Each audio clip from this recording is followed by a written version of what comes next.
আচ্ছা, তোমার কি এমন মনে হচ্ছে তোমার চারপাশে সবাই তোমার চেয়ে অনেক এগিয়ে গেছে? একটা কথা মাথায় ঢুকিয়ে নাও, সূর্য আর চাঁদ কখনোই একসাথে জ্বলে না, কিন্তু যার যার সময়ে দুজনই পুরো পৃথিবীকে আলো দেয়। অন্যের ঘড়ি দেখে নিজের জীবনের সময় মেলাতে যেও না।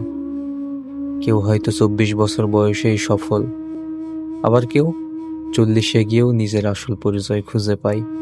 কারো শুরুটা দ্রুত মানেই এই নয় যে সে জিতে গেছে, আর তোমার শুরুটা ধীরে মানে এই নয় যে তুমি হেরে গেছো।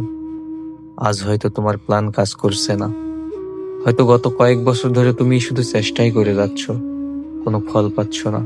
কিন্তু একটু পেছনে ফিরে দেখো, যে ধাক্কাগুলো তোমাকে শেষ করে দিতে চেয়েছিল, তুমি তো সেগুলোর চেয়েও শক্তিশালী প্রমাণিত হয়েছো। তুমি এখনো দাঁড়িয়ে আছো। প্রতিটি ভুল পদক্ষেপ তোমাকে শেখায় কোন পথে যাওয়া উচিত নয়।